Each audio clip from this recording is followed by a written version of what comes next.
Good evening, everybody. Great to have you.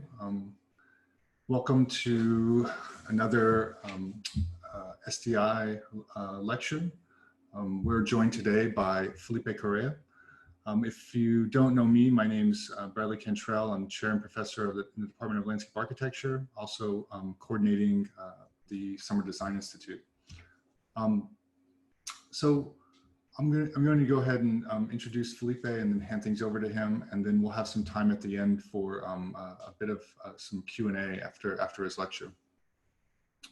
So I'm pleased to introduce tonight's lecturer, Felipe Correa, the Vincent and Eleanor Shea Professor and Chair of the Department of Architecture at the University of Virginia. Formerly, Felipe was the Director of the Urban Design degree and an Associate Professor at the Harvard GSD. He is a founder and managing partner of Somatic Collaborative, where he has directed a wide range of applied research and design projects across multiple spatial contexts in the Americas, Asia, and Europe. His work in housing, particularly in the deep examination of typology, has shaped how we see ourselves living collectively, as well as understand how the city shapes our daily lives. Felipe is also co-director of the South America Project, a trans-continental applied research network that proactively endorses the role of design within rapidly transforming geographies of the South American continent.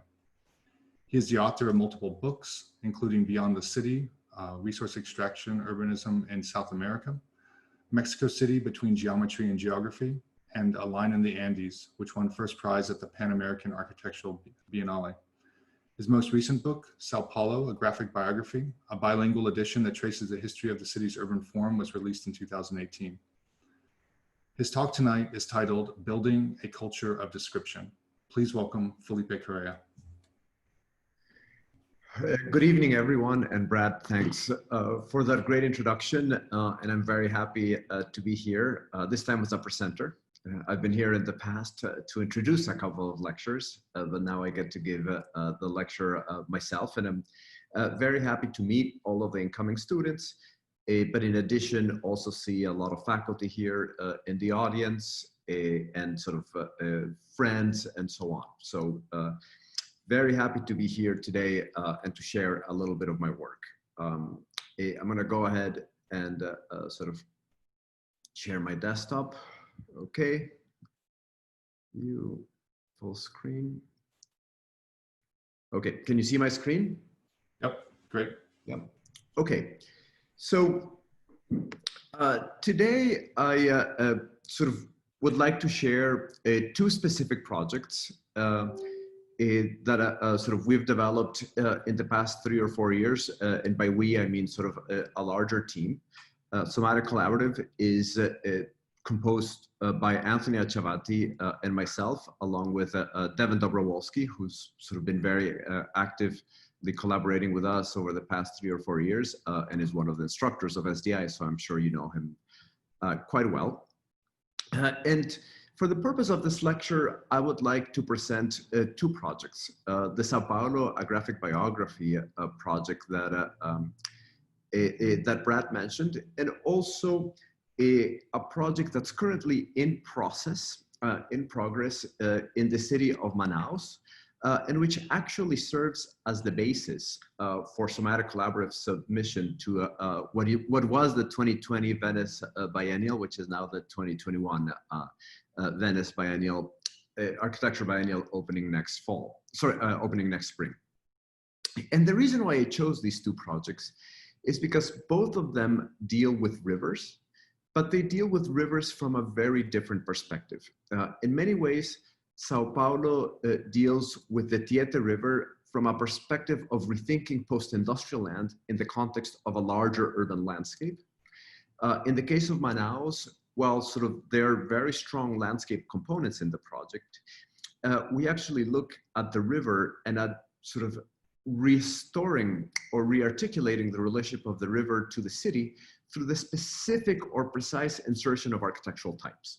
And I think that this dialogue sort of between these two approaches, I think will be interesting for you tonight. But before we do that, I would like to more specifically share some of the sort of premises and frameworks that have shaped the work over the last 10 years. And the first one for me, and a very important one, is a disciplinary framework. Where are we today within the discipline? And if we actually look at the discipline that we have actually inherited from the post-war era, where we found each of these sort of design disciplines siloed in very specific categories, right? We had the architect as the author of buildings, the landscape architect as the author of open spaces, the urban planner as the manager of public works, in many ways the engineer as the builder of infrastructure. And there was very little dialogue across these disciplines. And this resulted in, I think, urban visions that were extremely monofunctional, right? And this is, on the right, a model of the Futurama in sort of one of the major world fairs, world expos in the 60s in New York City, where a lot of these ideas, I think, are embodied, right? The highway is primarily just a highway. Buildings have very little connection to sort of the way that you form a street. There's a lot of residual space from the geometries of the infrastructure that then sort of get sort of qualified through landscape. But the overlap between these disciplines is missing. And I think that this sort of disciplinary silos were not only very present in sort of forms of practice, but actually very present in the academy as well. I think, for example, the structure that we have in schools still of departments very much follows this idea of sort of specialized disciplines. And for me, I think it's very important that these disciplines begin to find moments of overlap. I'm not arguing for dissolving the boundaries between disciplines. I'm not saying that architects should necessarily do what engineers do, or the landscape architects should be doing what sort of planners do. But I'm arguing for moments of overlap where we can have common denominators and a larger dialogue across disciplines, which allow us to engage projects of greater scale and complexity. And this has been a premise that for us has been very important. Devin knows this. We discussed this with Devin and with Anthony extensively. And for me specifically, the most interesting overlaps between landscape architecture and architecture has to do with understanding the connections of landscape architecture to the life sciences and the connections of architecture to the material sciences, and the overlaps that these two have when they come together. This, for example, is a series of images of the vision plan that we did for downtown Monterrey a few years back, where this concept was very important, or projects like the Perched House in Germany, where issues of time, material technology in terms of glass, and the notion of the winter garden begin to help negotiate ideas of interiority and exteriority.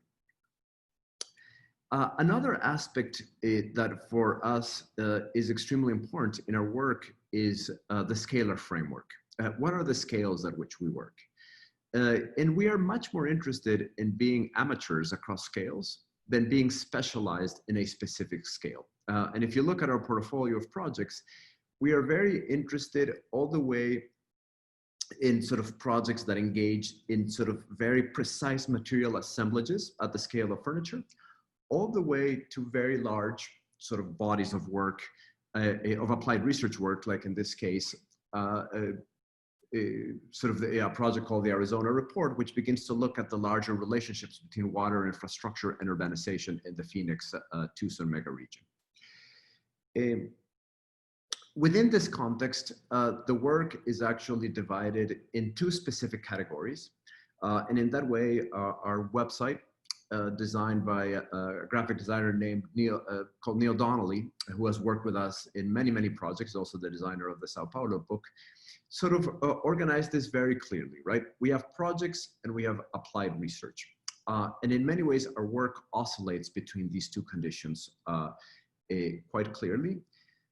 But begins to expand and contract across a wide variety of scales that go all the way from sort of pieces of furniture or small architectural fragments to buildings, to larger sort of master plans, to larger sort of territorial studies. And what for us is interesting across this, what's of interest across this transect of projects is that we don't only traverse a wide variety of geographies, but also a large variety of constituencies that shape the projects. And in many cases, who the clients are or who the sponsors are for the project are not necessarily who the audience of the project is. So who might be sponsoring or paying the project and who might we be designing for is always a larger negotiation. And you'll see that also across the two projects that I'm presenting today. The next concept that for me is also extremely important is the idea that architecture is iterative as a practice. That there's not just one way, one method, or one medium through which you approach architecture. And in our case, it's been primarily through design pedagogy, right? How do you ask certain questions to be discussed in the classroom and sort of addressed with a group of students? Applied research, how do you ask larger questions in terms of a longer term research project? And professional practice, which requires perhaps more immediate and precise answers to certain questions.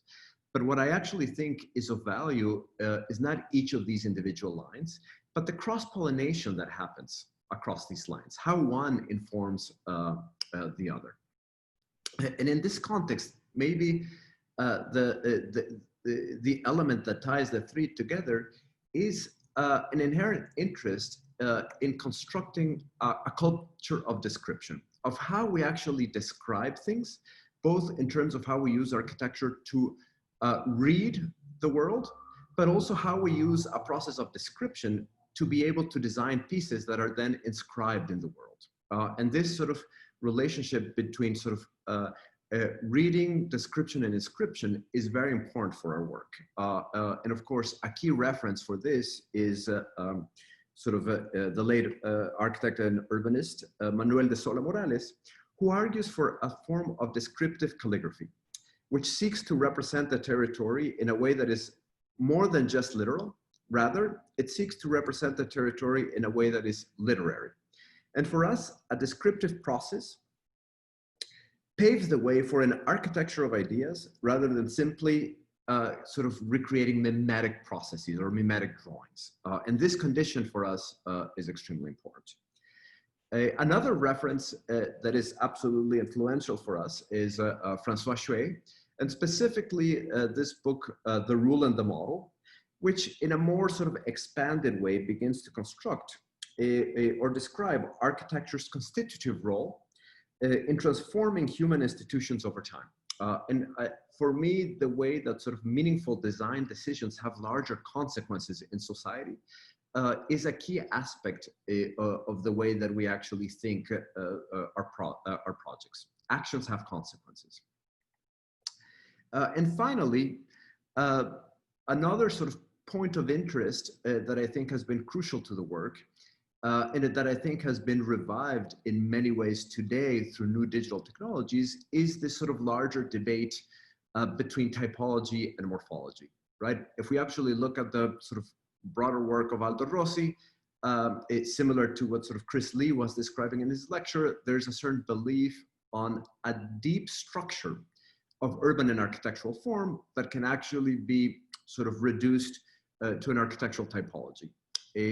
On the other hand, a figure like Gianfranco Caniggia argued that typology was subservient to larger morphologies, and that the forma urbis of the city, the larger form of the city, is what generally dominated over ideas of typology.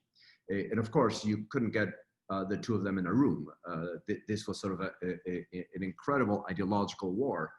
And I think today we are sort of through new digital technologies, through access to sort of geospatial information, there is a way to revisit this debate, understanding that the relationship between typology and deep structures and the larger forma urbis is much more easy, it's easier to represent and in many ways sort of visualize in a descriptive manner.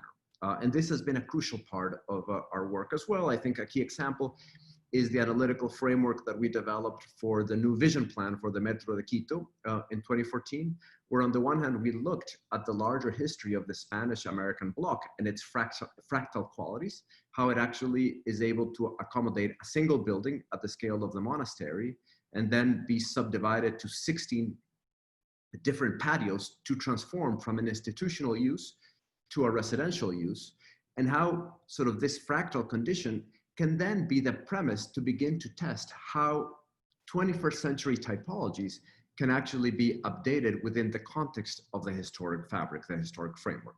And we did this sort of through developing sort of projective exercises such as this one, but also by describing very carefully the way that sort of this fractal process has fractured the Spanish-American bloc and actually created sort of the larger forma urbis of the historic center.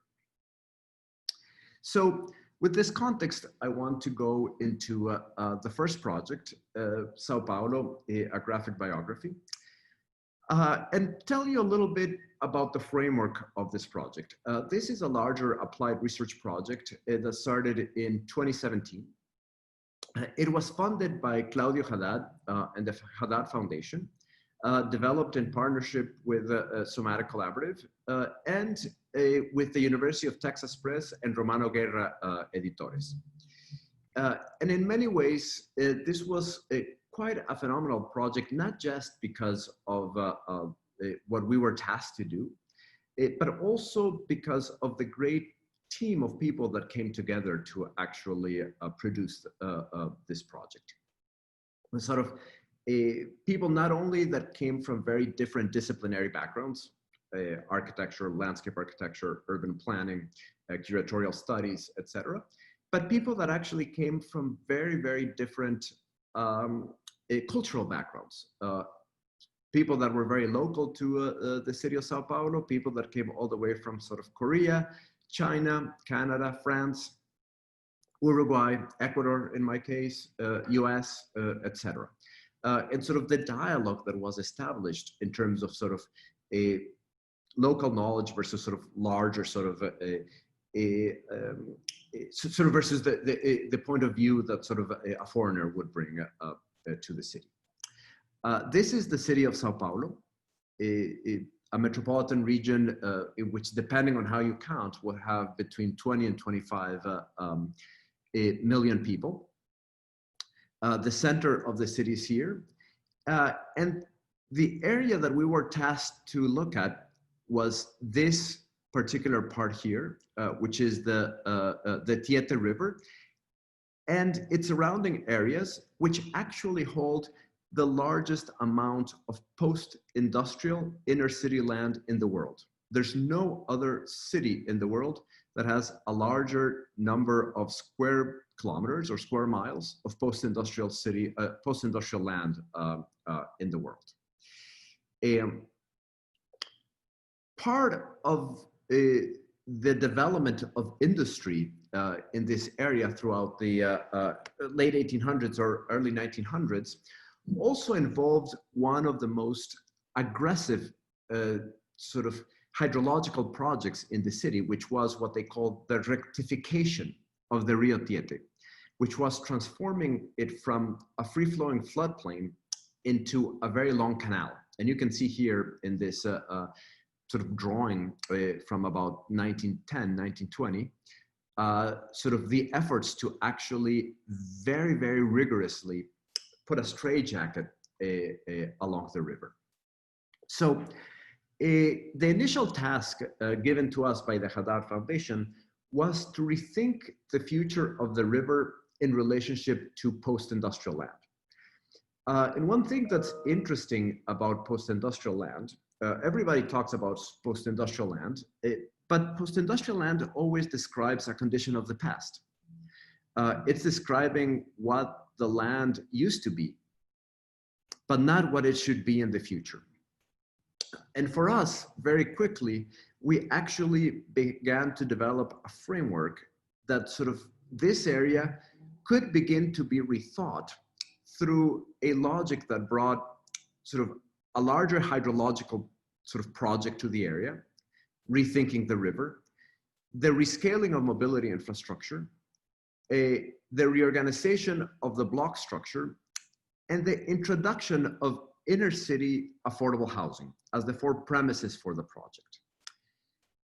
But beyond sort of that initial question, which I'll get back to in a second as I describe the broader project, for us, it was also, in a more personal way, a fascinating task to begin to sort of examine how a city that sort of in the 1840s had 15,000 people, today has grown to be a metropolitan region of close to 20 to 25 million people. How did we went from sort of a small sort of a village of coffee growers to the third largest economy in Latin America after Mexico and Brazil? If the metropolitan region of Sao Paulo would be a country, it would be the third largest economy in South America. And for us, this was actually fascinating. A lot of it has to do with this drawing on the left that I actually had done for a previous book, for a previous project called Beyond the City, Resource Extraction Urbanism in South America, which began to look at sort of models of urbanization associated with economies of resource extraction. And in the case of Sao Paulo, it was the transformation of the lower Paraná River into a hydrological Eden, what actually provided the steady source of electricity, a project very similar to the Tennessee Valley Authority, in fact, modeled after the TVA, that provided a steady source of energy that allowed investors to feel comfortable in investing in Sao Paulo as the next industrial capital of the 20th century for South America.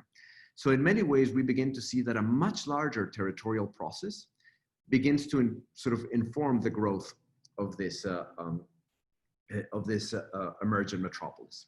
So if on the one hand, we were interested on the transformation of the Tiete River, on the other, we were sort of also interested on this idea of the graphic biography, of asking sort of, in many ways, a simple but also a complex question to answer. Why does Sao Paulo look the way it looks today, right? Many people see this city as sort of this giant, this monster that's uncontrollable. And I think as architects, as landscape architects, as designers, it is very important for us to be able to abstract sort of the information of the city in ways that we can be, as I said before, descriptive in how we actually understand these processes. And for us, it was very important to begin to understand how Sao Paulo grew not as a center, but as a node that actually tied resource extraction from the interior to the Port of Santos that then connected resources to global markets. And in many ways, it is this nodal condition what sort of allows Sao Paulo to grow sort of over time. So the project began to be organized very quickly as a book. In fact, one of the things that we do for all of our projects is that the structure of the research and the structure of the book is one. We create the template of the publication of the report as a way to begin to organize the information. And we came up, along with Neil Donnelly, with a template that sort of divided the project into 1, 2, 3, 4, 5 sections. A, which is the largest one, became the graphic biography, a series of cartographic readings of the city that allowed us to sort of understand the city sort of in a more literary manner through drawing 8 visions of Sao Paulo. And I'll go into those in a second.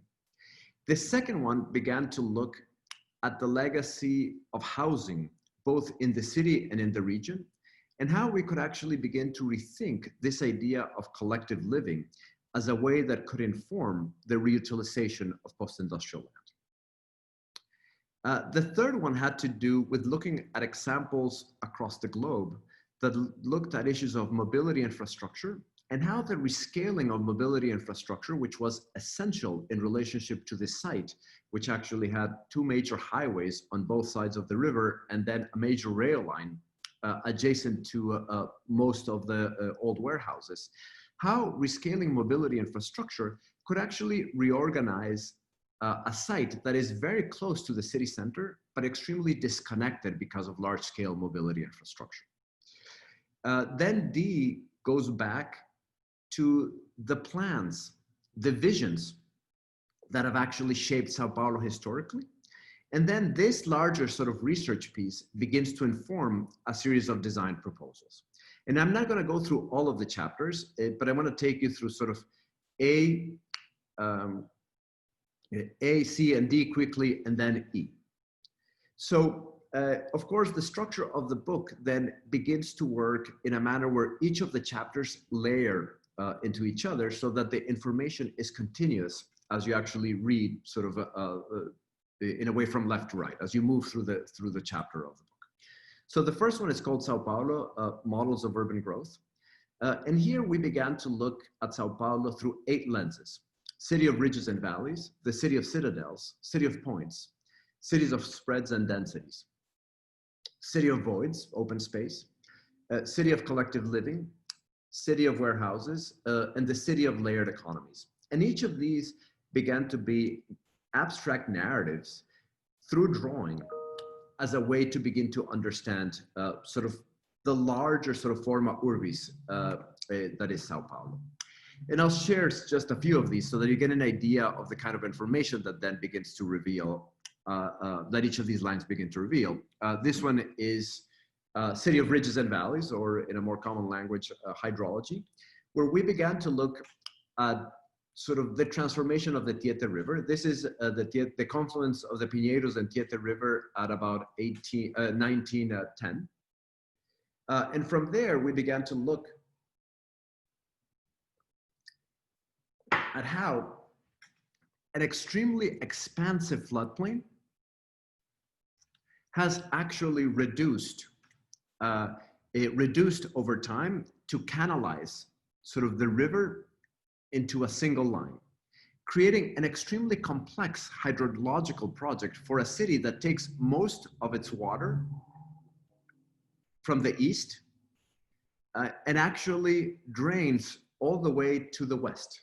Sao Paulo is only 80 kilometers from the Atlantic Ocean, but it drains inward and then out through the Paraná River through Buenos Aires. So this has created a very complex hydrological system that today requires an incredible level of management. And of course, this is the exact same view. We hired Leonardo Finotti, a fantastic Brazilian photographer, to take the exact same photographs as the photographs from the 1920s that we found in a series of archives. And here you can begin to see the way that sort of the river has been transformed into a utilitarian element that's was primarily put to the service of industry. Of course, creating a very sort of particular socioeconomic dynamic in which sort of most of the sort of poorer neighborhoods, immigrant neighborhoods, always happened along the floodplain and along industry, and the wealthier neighborhoods always along the larger ridges. So this idea of ridges and valleys also begins to tie in larger sort of socioeconomic differences within the city. We began to look also at projects like Jardim América, which is the first garden city ever built by Parker and Unwin in South America, built in 1915. And in fact, Unwin actually moved to Sao Paulo for about 6 months to actually finalize the implementation of the city, which begins to reveal a very interesting sort of historical condition about Sao Paulo, which is that contrary to many larger metropolises of the 19th and 20th century, Sao Paulo does not have a regularizing grid. It actually is a collection of citadels, and this is what we call sort of a city of citadels. So it provides a very kaleidoscopic condition in which a series of small villages and neighborhoods have aggregated to become this large metropolises, which on the one hand is amazing because you can find pretty much any city in the world reflected in Sao Paulo, right? It has an infinite number of urban conditions. It is extremely problematic when it comes to issues of traffic, because it is a city that has relied on a series of very few spines rather than on a more distributed network. And this is one of the greatest issues that Sao Paulo deals with in terms of traffic. Today, the city is making a huge effort to be able to move away from this spine structure and actually expand and correct the grid to be able to have a more distributed mobility network. And then, of course, here you see the same photograph, but taken today, where you see sort of Jardim Europa, the Garden City project, which acts today as an incredible lung in the middle of an extremely dense city. Another aspect that we're actually very interested in looking at had to do, which is tied to this issue of mobility, had to do with the larger public works projects that went to be able to create sort of these larger thoroughfares in the city, right? A lot of the mobility infrastructure was actually conceived to move goods from the interior to the coast, not necessarily to create a mobility network at an intermediate or large scale within the city, creating extremely large amounts of residual mobility infrastructure space within the city. And actually finding also very inventive ways of addressing these conditions through very precise architectural models. Perhaps the more interesting one is the Centro Cultural Sao Paulo, which takes over the space of a highway, a street, and the air rights of a subway line to be able to create a new public, it's part of the city libraries, but a new public space, right, that completely redefines the relationship between all of these infrastructures and creates one of the most impressive cultural spaces for the city. So on the one hand, if Sao Paulo has an incredible set of challenges, both in terms of hydrology, in terms of mobility infrastructure, I think it also has a lot of extremely inventive solutions. And part of the objective of the project was to highlight those conditions. The idea of verticalization for us was also extremely important. This is a view of Avenida Paulista in the 1920s.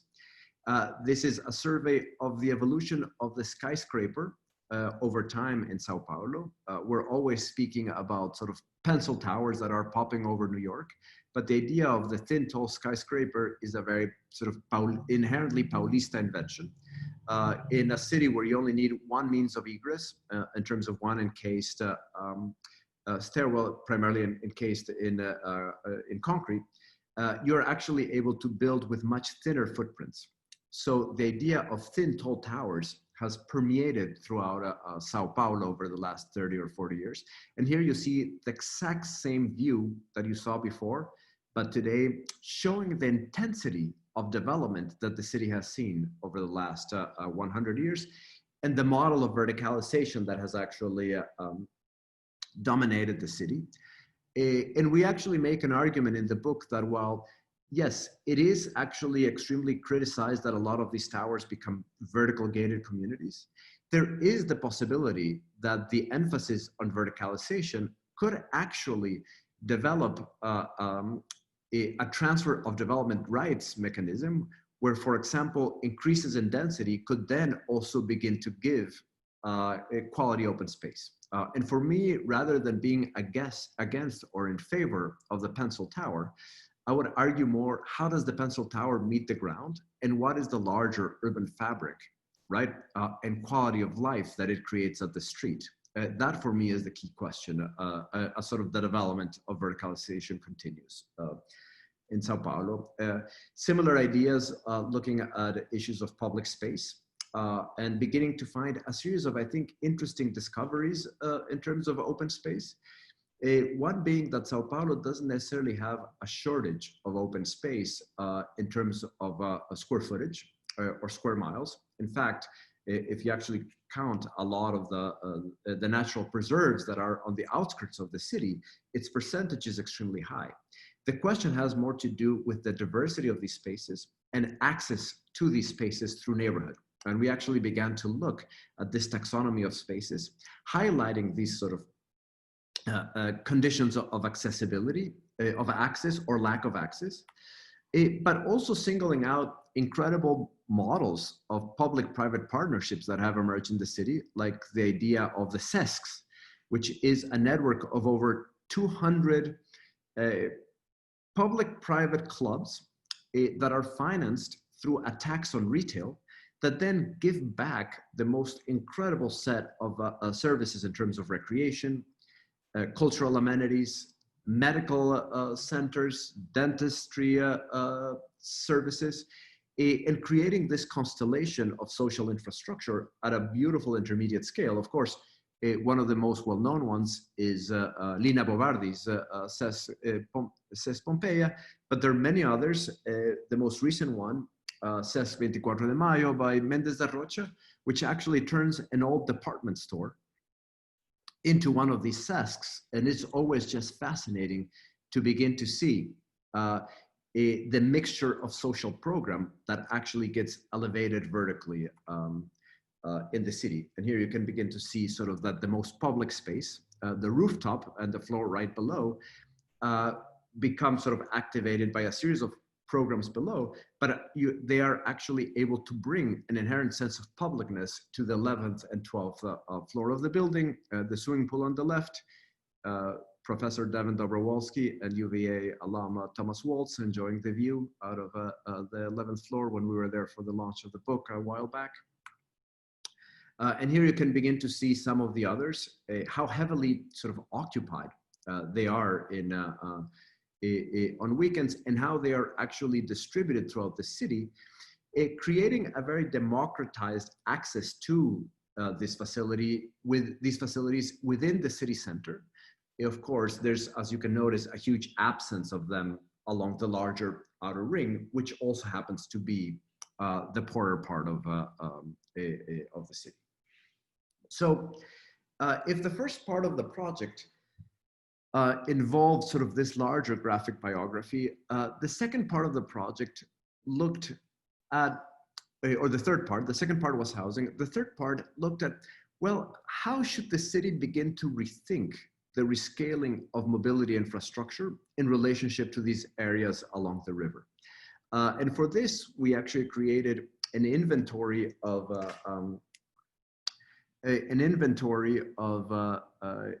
projects, all the way from sort of projects like Grand Central Station, where sort of a Grand Central Terminal, where the introduction of the terminal and the decking of the rail yards also became the framework to create a new urban fabric that made Park Avenue North, right? And the way that you can actually begin to sort of, in many ways, tuck infrastructure in urban programs, in urban structures that can actually reconstitute the grid of the city.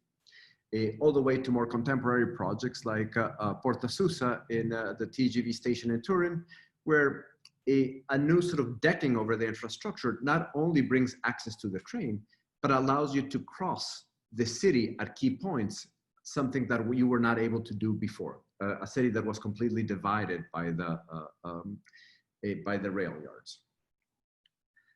And then, of course, we went back to Sao Paulo and began to look at what have been the larger urban visions, built and unbuilt, that had sort of engaged the larger imaginary of the city. And we looked through many. But for me, the two that were most critical in relationship to the area along the river was the proposal by Saturnino de Brito, where he actually argued completely against the canalization of the river and sort of developed this proposal of a series of sort of more free-flowing reservoirs that would actually allow for a more passive management, water management in the city. And the one by Le Corbusier, which of course, in a very Corbusian manner, creates sort of the two nodal axes with towers in the park. But what's quite telling about this proposal is that Le Corbusier never builds over the rivers. And in a way, Le Corbusier very early on was aware of the larger sort of problem of canalizing the rivers and actually developing mobility infrastructure adjacent to the rivers. So within this larger framework, we actually went back to the area along the Tiete River and proposed a larger strategy that revolved along three elements: the rescaling of mobility infrastructure, the reorganization of a new hydrological project for the river, and then the rescaling of the urban block in relation to sort of a new mobility grid. And I'm going to go very briefly through this, but just so you get an idea, this is the river and the city in 1842. This is the city in 1942, and you can actually begin to already see the canalization of the river. This is the city in 2017 with a fully canalized river, and here you see the silhouette of the former river. And from here, this is where we actually began to develop our proposal. And the first part had to do with sort of rescaling old industrial rail, turning it into a passenger line that would offer both local and express trains, so that you could actually create a more equidistant relationship between periphery and center. The great thing about express trains is that they actually reduce the difference in terms of where you live, in terms of times of commute regarding center and periphery. So our argument is that this line, which is no longer used for cargo, should actually be thinned out. New rail technology allows you to occupy much less space and be moved into a new passenger line that would then allow you to extend certain pieces of the grid towards building on existing streets with very gradual interventions, but actually reconstituting the fabric of post-industrial land in a manner that you're actually able to develop blocks that are much more useful for mixed-use residential for mixed-use residential uses. And then sort of the larger and perhaps more controversial proposal, which is that the city should develop a transfer of development rights strategy to be able to give the river back its space. If for years the river has actually been put to the service of industry and to the service of the city, has had a very utilitarian relationship to the city, maybe today it's time for the river to have a more romantic relationship to the city.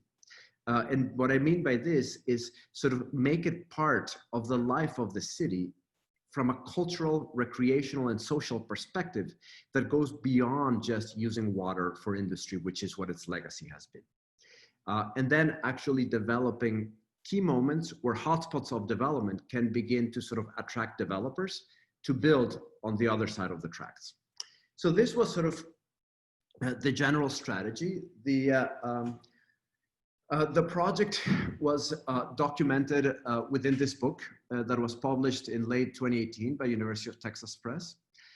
But as part of the book, we actually introduced a series of essays from many different disciplines. In this case, Marcia Castro, chair of the Department of Public Health at Harvard, that began to write very eloquently, for example, at the relationship between sort of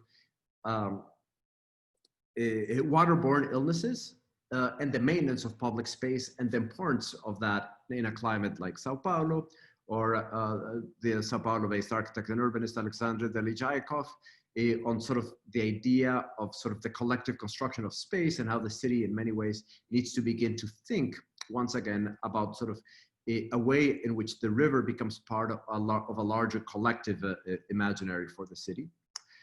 The project has had many different exhibitions and iterations.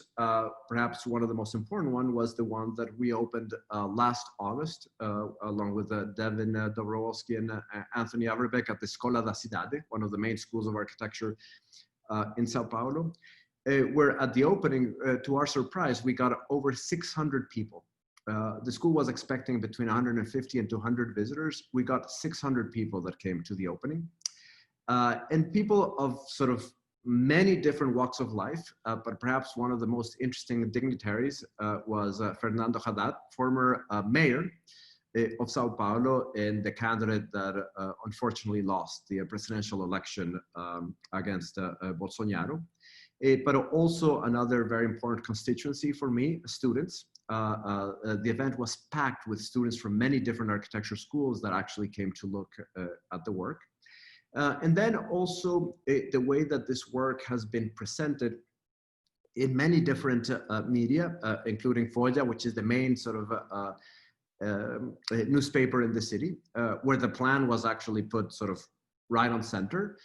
I'm not arguing that this plan should be necessarily be built tomorrow in this form, but I am arguing that sort of the city's relationship to the river from an environmental perspective, from a cultural perspective, from an economic perspective, it needs to be, the city needs to develop a very bold take in terms of how it's going to transform these lands. And for me, a project like this, I think, opens up the conversation in a very particular way. Of course, the project has also been presented in many different contexts. For me, one of the most interesting ones was this event that we coordinated with Raul Merotra at the CSMVS Museum, where the book was the point of departure for a larger lateral conversation, a east-west conversation between Sao Paulo and Mumbai, two cities that share very similar relationships with conditions with water, and another of its iterations, which was the opening of the exhibition at the Seoul Architecture Biennale. So with that, I'm just going to move briefly to, I'm running very late, I have very little time left, but I just want to go for the last 5 or 10 minutes to the next project, also a project on a river, a project also in Brazil, but in this case, in the city of Manaus, in the state of Amazonas in Brazil. And this project is titled Manaus, a new contractual agreement between city and forest in urban Amazonia. It's a project that we're actually working in collaboration with Laurent Trust, who's the director of city planning in Manaus, but it's also the basis for Somatic Collaborative's contribution to the 2020, well, now 2021 Venice Architecture Biennale. And this project, in a very different way than the one in Sao Paulo, it also deals with a river, but begins to speak about the way that architectural typologies can work sort of from the type outward to be able to exercise a larger urban transformation in this context.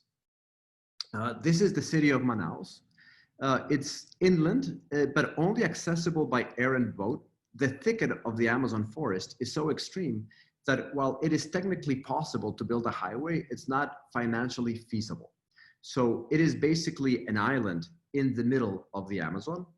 It is also the site of the confluence of two rivers, the Amazon and the Black River. And it's quite an impressive site because it actually is a moment where, because of the chemical composition of the water, the two rivers don't meet for miles. And you can see here, for miles, the two waters don't actually meet. They dissolve way farther east past Manaus.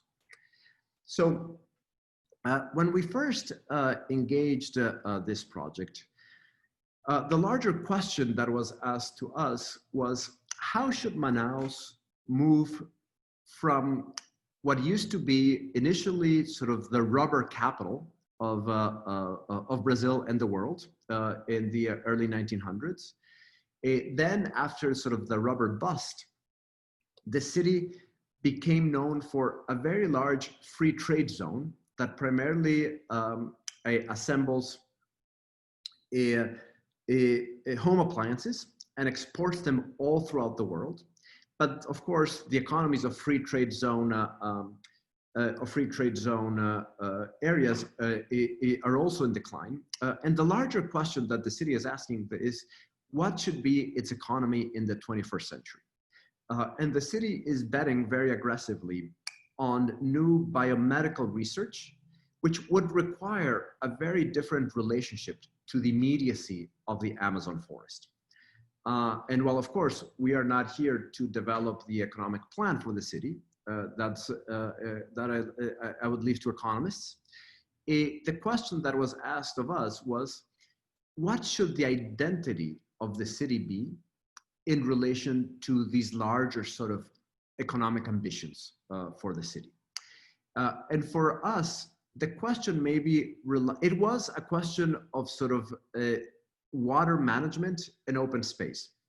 But for us, maybe it was less about the waterfront in relationship to the Black and Amazon rivers, and more about all of these igarapés, or small rivers that the city has within its interior, and how these, specifically the Mindu River, could actually become the epicenter for a larger transformation that begins to rethink the relationship between the city, the river, and the forest. This is a particularly interesting river because it connects with the Black River here in the south, but it also links up here with the larger bioreserve in Brazil, a huge sort of natural preserve that is adjacent to the city. So in many ways, this river becomes the connection between sort of the Black River and the forest. And you can see it here in its different layers. So for us, maybe the question was less about this river and more about our recuperation strategy that could begin to capture all of these small little rivers that actually make Manaus into more of an archipelago than a landlocked city. So we began to look at these sort of 5 types that we mentioned before as a way to be able to give access to the city in sort of tandem with a larger sort of environment, sort of a water reclamation project that the city is working on. And I'm just going to go briefly through a couple of these typologies because, as I said, this is work in process. We are thinking through these as I'm explaining these to you. But for us, the first type that we actually began to look had to do with the observation tower. And for us, the observation tower, very sort of prominent all throughout the Amazon, both Ecuadorian Amazon, Peruvian Amazon, Brazilian Amazon, is quite interesting because it is the only moment where you're actually able to go up in section and get a larger and more expansive view of the territory.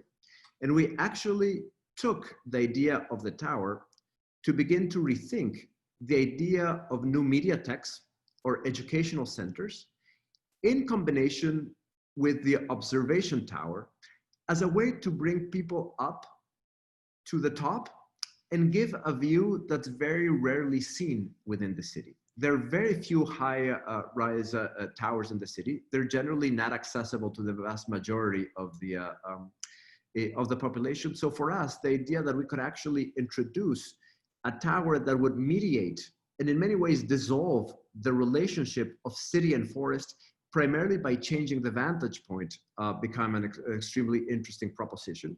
And of course, we have many different tower typologies that then begin to appear as markers all throughout the Mindu River. Here we begin to see another one. The other sort of project or type that for us was extremely important was this idea of the bar, or the large linear spine that can begin to tie many different parts of the city together. So one of the ones that we're developing is the idea of the Intermodal Hub, which links the old and existing, sort of the main bus station in the city. Most people actually in the city commute through this bus station, extended towards the Mindu River, and actually allow, by sort of dredging part of this, this sort of partially dredging, a process that already exists throughout the Mindu River, but dredging part of the edge of the river, establish a new intermodal hub between boat and bus. And this actually becomes extremely important in a city like Manaus, because in cities that are actually river-based within the interior of the continent. Many people, Manaus is here, but Manaus brings people from a much larger sort of territory and region, all that are actually moving throughout the Amazon River. It's actually interesting because people don't calculate travel times by speed. They actually calculate travel times by the size of the engine of your boat, right? So if you have a boat with a very large and fast engine, you'll get there much closer than if you have a smaller boat. So in many ways, the idea that we might actually be able to create sort of this intermodal hub would then open a connection that right now does not exist in the city, in this particular portion of town, really bridging, I think, in a very interesting way, the scales of mobility that operate at the scale of the territory and at the scale of the city, and so on. So the project begins to sort of account for a series of interventions that sort of, through a very precise architectural intervention, we can begin to develop a larger sort of effect and territorial grammar that begins to affect sort of or intervene within the broader territory. Making perhaps a larger argument, which is that if you really want to transform sort of the nature, not just of Manaus and its relationship to the forest, but of many other urban settlements within the Amazon, the answer is not necessarily in transforming the relationships to the larger sort of material forces of the Amazon and the Black River, but actually intervening on all of these secondary rivers, which are, one, the largest source of pollution for these cities and for the river, but that also are the spaces where the larger urban life, the larger amount of sort of urban life in urban Amazonia exists. And I'll finish the lecture with that, and happy to take any questions. Thank you. Thank you so much, Felipe. Amazing to see the work and hear you talk about it. What we'll do is, we have quite a few people here, so rather than just people chiming in, if you could raise your hands or put questions into the chat, I might appreciate it, and we can field questions that way. I might start off, Felipe, with just a very simple set of questions that I think would be helpful for our students in the Summer Design Institute. Mm-hmm. Part of that is, I said at the beginning how I think adept somatic collaborative, and you are using this idea of typology, which as a way to be projective in your design work. The students right now in this first week are using kind of case studies as a way to begin to develop a visual language to start to describe different built work. So I might just start off with asking maybe three-part question here. But the first part is really, some advice for the students for how to kind of, wield this kind of tool of the case study, and how that might be used as a way to kind of think through kind of design issues and develop a projective language for themselves. The other would be, I think, on your end, in terms of the work you guys have been doing, and this might help also talk about the student work, in terms of the use of kind of the typology as a way to, be projective. Do you see limits to that as a methodology? I mean, do you see, as you're developing the work, do you see kind of limits in that? And I think the work shows how you, if I think there's limits, the work shows how you overcome that in many ways. But I think I'd love to hear that from you. And then the last part would just be around the, this kind of unprecedented moment we're in, where we're all on Zoom in the middle of the pandemic. Has this changed kind of the somatic collaborative's kind of approach to work? Has that been altered at all? Yeah, no, I think that's it's a great sort of set of like 16 questions. And, so I'll answer them like in groups of 5. No, I think it's only 14. All very related. So I'll answer a few, and then I'll leave the hard questions for Devin, which is what I always do. Devin answers all the hard questions when we're dealing with these kind of things in the office. No, the first thing that I would say about sort of precedent, let me start with the idea of typology and precedent, which are two different things. Yep. I think important thing about typology is that it actually, it's not about use, it's not about program, it's about particular architectural forms that are habitual, right? That are common to a larger group of people, that a larger group of people identify with, right? So if we look at the history of typology, the history of typology emerges from the history of science, right? It's about the professionalization of science and the creation of types through species that then sort of architecture through Durant adopts. But instead of sort of being species, they become churches. So at least for us, the notion of type is important not only in the way that it organizes space, but in the way that it constructs certain references. And that's why, for example, the idea of the tower, right? Of the observation tower. This is something that everybody who's actually ever been to the rainforest has seen, has inhabited. So we are interested in taking that and giving it a different dimension, right? How do you actually make it sort of about a way of understanding the urban, or about blurring the distinctions between the urban and the forest, right? So I think what's interesting here is that the typology can be both historic and projective. You can actually understand it in terms of its larger sort of history, but also you can transform it so that it actually adapts to the conditions of society today. I think that that's different than precedent.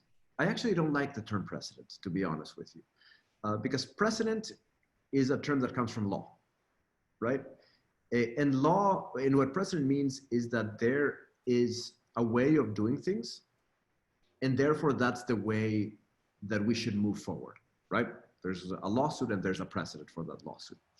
And I actually think that in architecture, we need to look at references, but one, we need to ignite a certain sense of curiosity in terms of how we understand those references, not as a precedent that can be applied, but as a way in to begin to think about sort of how those spatial relationships become important to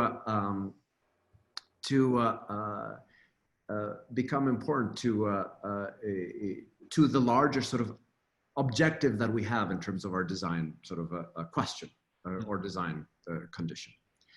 The third one, which has to do with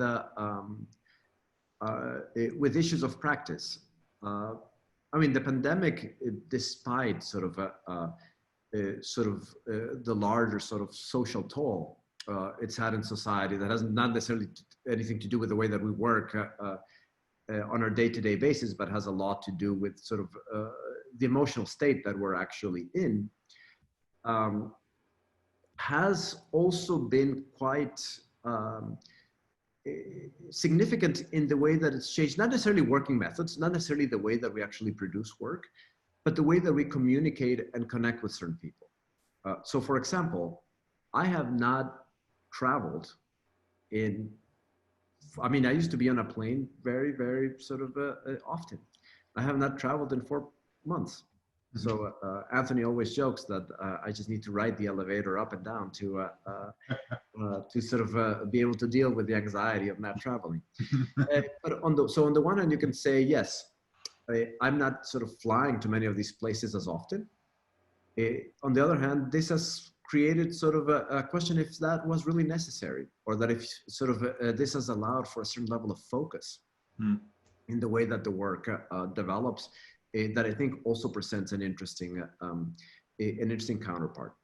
I think in terms of our workflows, it hasn't changed that much because everybody that's part of the Somatic Collaborative team, both historically and today, are in different places.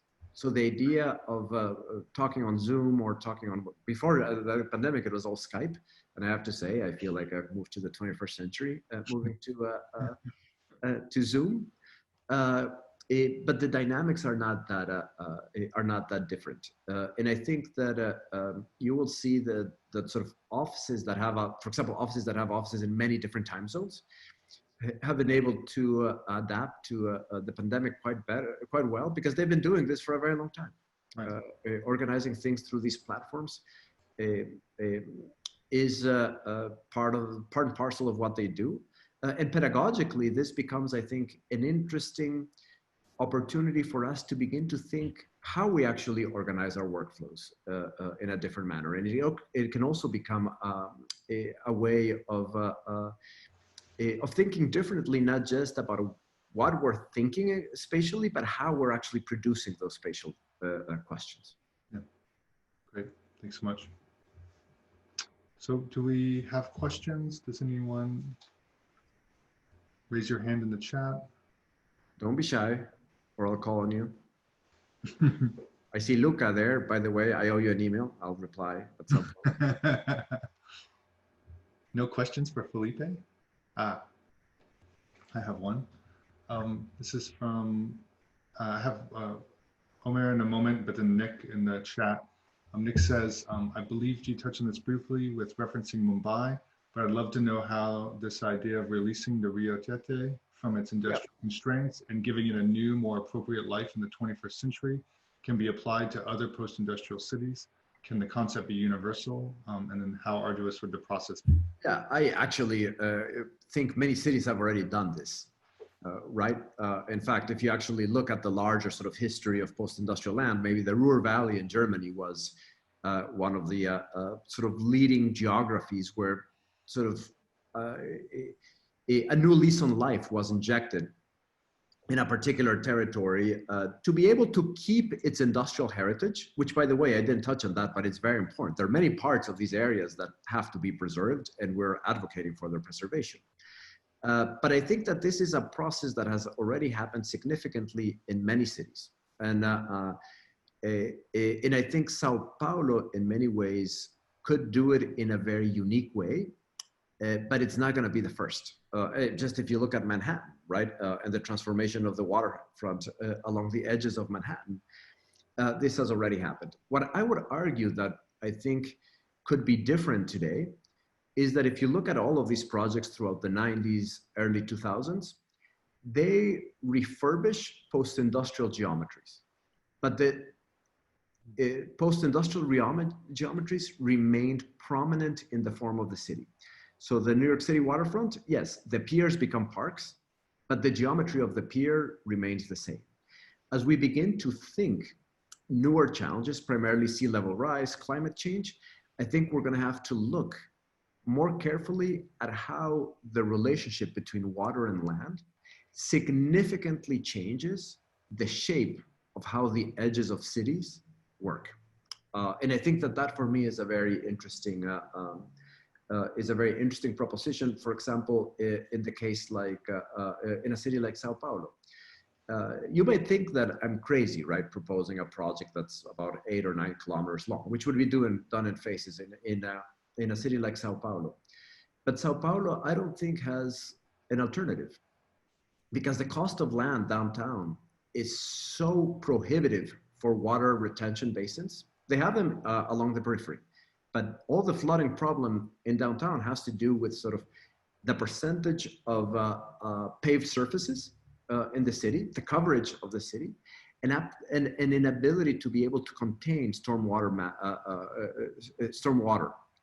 So unless you develop a project that actually reorganizes the river, not just from a recreational perspective, but from a hydrological and ecological perspective, and it also becomes a source of revenue for new urban development, the city is going to be very hard pressed to be able to deal with its sort of water management strategies for the 21st century. And I think the combination of these three things is what can be very innovative in a city like Sao Paulo.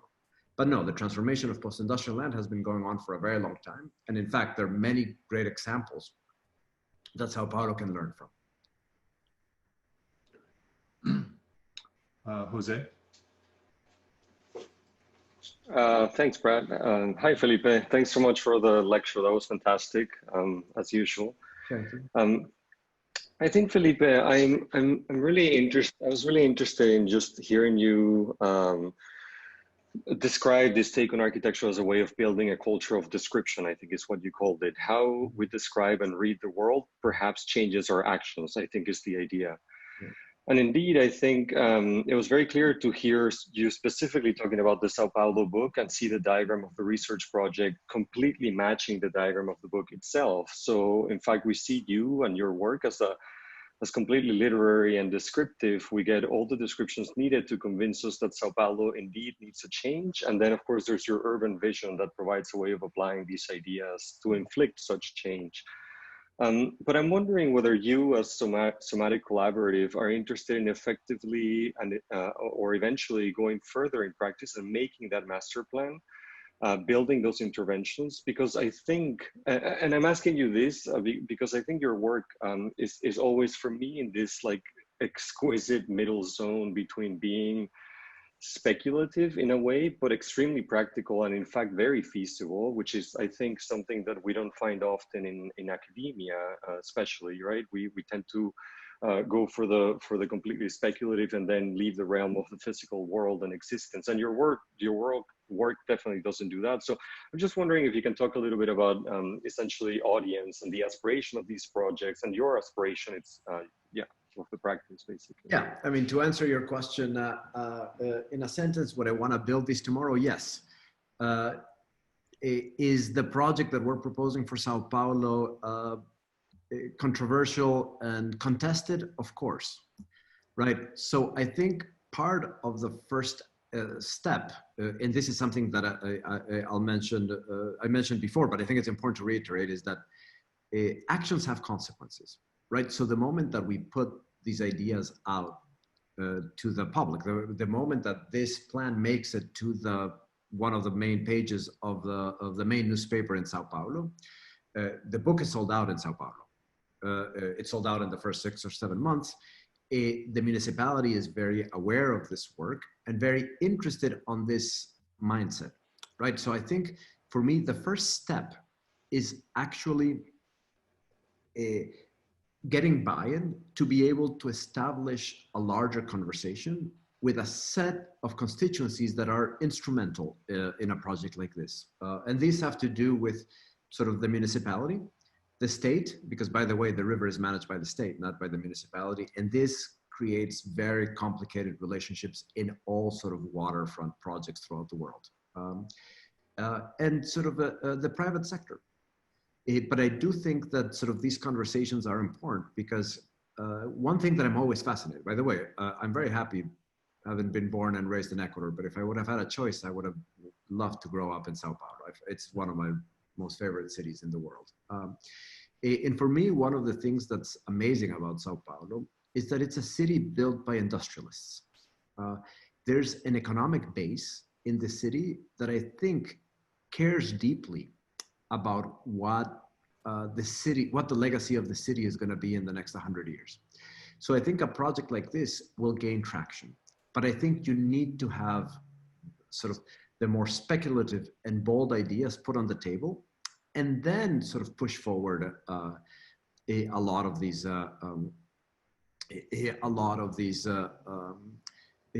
arguments. And they might not necessarily be in terms of building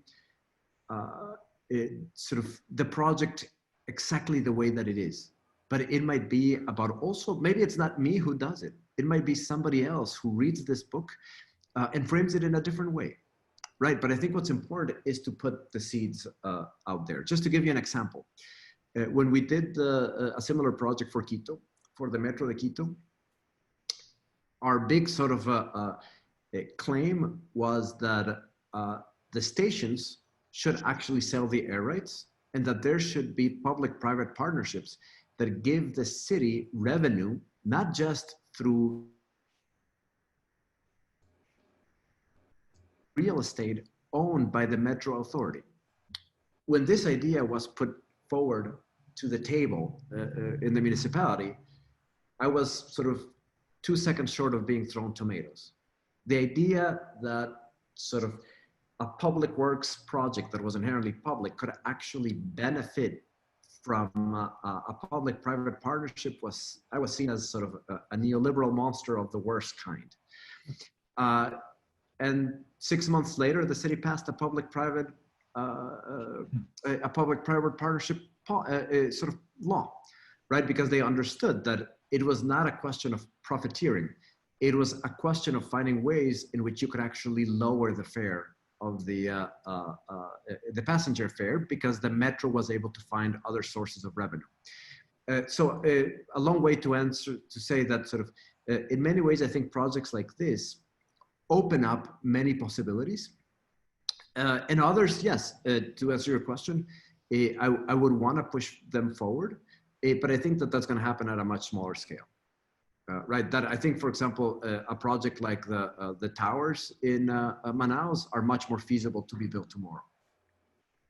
Right. No, absolutely. And I think, Felipe, that yeah, that's always how I've read it, and I think it's like really fantastic and generous on your end, actually, because I think, for example, the Manaus project that we see today, for most architects, they wouldn't want to show the work before it's built, or they wouldn't want to show like an idea as large as Sao Paulo that has so many kind of avenues to like grab onto before you have your own take in it. And what I think is generous about it is that you are presenting it indeed as this like literary work that's up for grabs for people to really take on and do something with it. And then you're involving all the experts necessary. So you're also not taking all the kind of agency in policy, for example, or just other fields. Thank you. Thank you. So there's another question. You mentioned that Sao Paulo grew as a node as opposed to a center. Do you think this was advantageous to the city's development? If you could recreate the city from scratch, what would it be of this nodal character? I think the issue of the node is a very particular one, because what it actually did is to create a city that's polynucleated. You cannot, I mean, yes, Sao Paulo has what's known as the city center, but today, if you were asked to define what is the center of the city, it would be very difficult. Is it the historic city center? Is it sort of newer economic centers? Is it Faria Lima? Is it what is the name of Alphaville, right? Which is this crazy edge city in the periphery.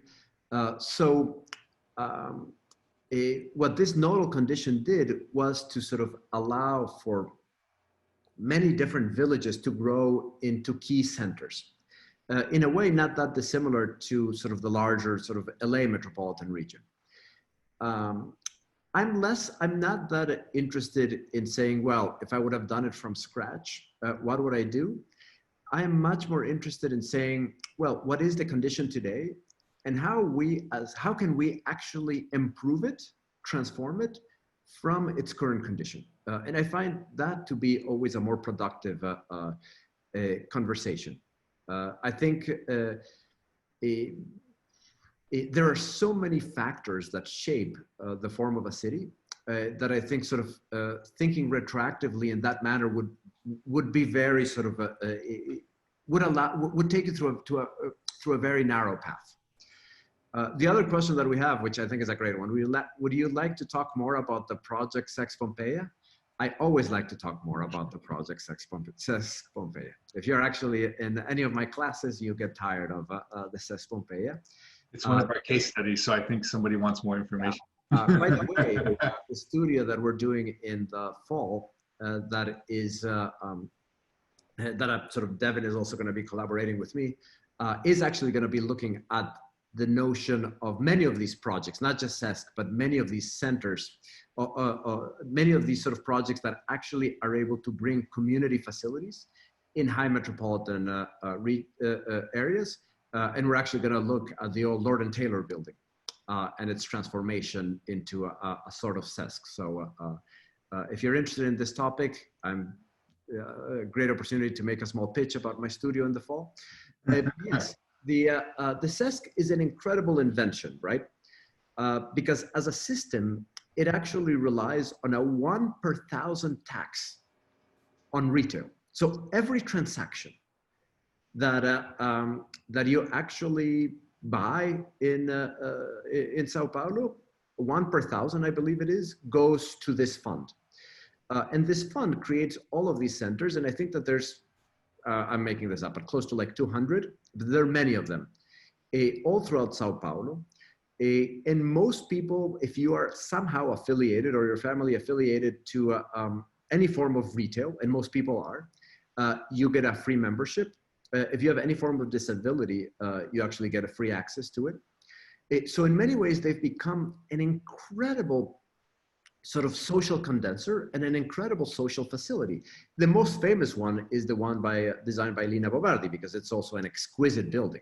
Speak about sort of an architect that was able to build a space of confluence in relation to the restoration of an old factory. But I think that there are many others, and they continue to be built very, very intensely.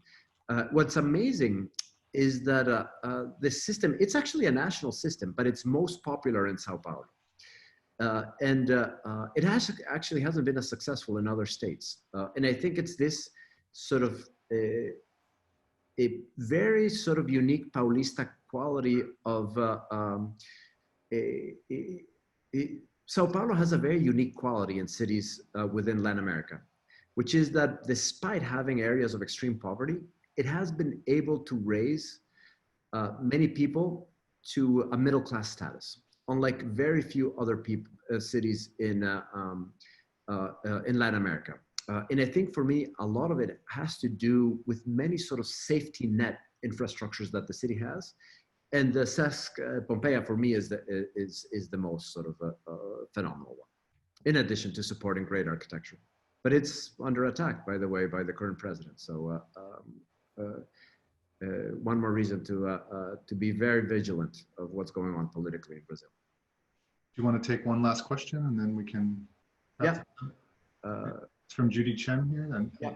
Does changing the city's relationship with the water into a more romantic one impact the social and economic differences that underlie in the ridges and valley context? Yes. I think the moment that you actually transform those areas, there are many issues that would change, right? Many relationships that would change. And I think for me, the first one and most problematic one would be that if you actually provide all the investment in infrastructure to better connect sort of this post-industrial land to parts of the city, to more sort of central parts of the city, and you don't control issues of affordability, for example, in terms of new housing, this will be completely gentrified in 10 minutes, right? Because it's highly desirable land. So I think for me, an aspect that's extremely important of a lot of these projects has to do with how do you actually implement larger policies that guarantee affordability, not just in terms of affordable housing, by the way, but affordability in terms of cost of living. In fact, one of the biggest issues that we have in terms of affordable housing in many parts of the world, but specifically in the US, is that affordable housing policies subsidize the unit, but they might exist or happen in neighborhoods where people from a lower income cannot sort of afford. And I think issues of affordability have to be thought holistically. And that's in a way why the SESC is such a phenomenal invention. Because it thinks these issues holistically. Great. Thank you so much. You're very generous with all your time. I really appreciate it, Felipe. Very happy to be here, and looking forward to seeing all the work from SDI. To all of those that I owe emails that I see in the audience, or write to me again if it's urgent. Are they stalking you? No, Luca needs a permission to publish something. If you don't hear from me in a week, just publish it. All right. Thank you so much. Thanks so much. Great to be here. Bye-bye. Ciao.